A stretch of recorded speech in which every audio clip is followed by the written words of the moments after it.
Halo, halo. Halo guys, suara gue kedengeran nggak? Kedengaran kok, Wah. Kayaknya topiknya menarik banget hari ini. Gue udah terhubung nih. Oke, gue juga udah terhubung. Yuk, mulai aja. Apa sih yang bakal kita bahas? Nah, yuk kita mulai aja diskusinya. Nah, sekarang kita mau ngomongin tentang ASEAN kan? Mulai dari peran Indonesia dalam pembentukan ASEAN, sama dampaknya ke stabilitas politik sama ekonomi di Asia Tenggara, gitu kan? Bener banget, Wah. Jadi, kita mulai dulu dari peran Indonesia dalam pembentukan ASEAN ya. Jadi guys, sebelum ASEAN terbentuk pada tahun 1967, negara-negara di Asia Tenggara tuh banyak yang terpecah-pecah dan sempat ada ketegangan politik. Nah, Indonesia waktu itu dibawa kepemimpinan Presiden Soekarno, punya visi supaya negara-negara ini bersatu. Gimana menurut kalian? Setuju nih. Indonesia emang punya peran besar di belakang terbentuknya ASEAN. Kalau nggak salah, waktu itu Indonesia udah sadar banget kalau keamanan dan stabilitas di kawasan Asia Tenggara itu penting banget. Dan satu-satunya cara ya lewat kerjasama antara negara. Makanya Indonesia sangat mendukung pembentukan ASEAN dan Founding Fathers bareng negara-negara seperti Thailand, Malaysia, Filipina, dan Singapura. Betul banget, Indonesia bahkan gak cuma jadi negara anggota pertama, tapi juga aktif banget ngedorong prinsip-prinsip yang ada di ASEAN, kayak saling menghormati kedaulatan negara dan menyelesaikan masalah tanpa kekerasan. Dan kalian tahu gak sih kalau perwakilan Indonesia dalam penandatanganan di deklarasi Bangkok untuk membentuk ASEAN ini adalah Adam Malik loh. Iya, Indonesia tuh emang gak sekedar ikut, tapi jadi pemikir utama. Bahkan, dalam sejarahnya, Indonesia jadi semacam jembatan antara negara besar dan negara kecil di Asia Tenggara. Jadi, perannya bener-bener vital deh. Widih, gacor banget sih Indonesia. Nah, setelah kita tahu peran Indonesia, sekarang kita bahas dampak kehadiran ASEAN-nya bagi stabilitas politik di Asia Tenggara. Nah, menurut kalian gimana deh dampaknya? Menurut gua, ASEAN itu bisa mempromosikan kerjasama regional. Karena ASEAN itu forum penting untuk dialog dan kerjasama antar negara anggota, membantu mengurangi ketegangan dan membangun rasa saling percaya.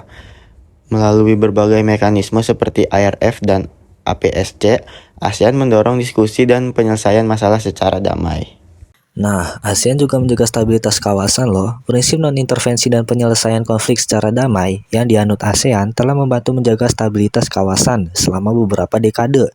Meskipun ada kritik terhadap prinsip non-intervensi, pendekatan ini telah berhasil mencegah konflik terbuka antar negara-negara anggota sesama ASEAN. Iya, benar. Bahkan ASEAN juga mendorong demokratisasi. ASEAN aktif mempromosikan proses demokrasi yang damai dan adil di negara-negara anggotanya, meskipun beberapa negara masih belum sepenuhnya demokratis.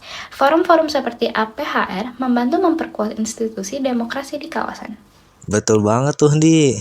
Iya bener banget, jadi ASEAN ini bukan cuma menjaga stabilitas antar negara anggota, tapi juga bikin Asia Tenggara jadi kawasan yang lebih aman secara keseluruhan. Nah, sekarang kita lanjut ke dampak stabilitas ekonominya nih. Kalian merasa dampaknya gimana? Wah, kalau soal ekonomi, ASEAN tuh jelas ningkatin integrasi ekonominya negara-negara di Asia Tenggara. ASEAN ngepromosiin kerjasama ekonomi dan perdagangan antar negara anggota melalui program seperti AFTA. Nah, hal ini tuh nurunin tarif impor dan memfasilitasi aliran barang, jasa, sama investasi, sehingga ningkatin integrasi ekonomi regionalnya. Bener banget, Waf. Terus tuh nggak cuman itu. Ternyata ASEAN juga ningkatin daya saing pada global. Mereka sepakat membuat ASEAN Economic Community dengan bertujuan ciptakan pasar dan basis produksi tunggal di Asia Tenggara. Dengan standar lebih harmonis, produk dan layanan dari ASEAN jadi lebih kompetitif juga di pasar global. Sehingga hal ini tuh meningkatin posisi ASEAN banget tahu sebagai kekuatan pada ekonomi global. Iya, makanya meski ada perbedaan antara negara-negara anggota ASEAN, mereka bisa saling mendukung untuk jadi lebih maju dan kuat secara ekonominya. Bener kan?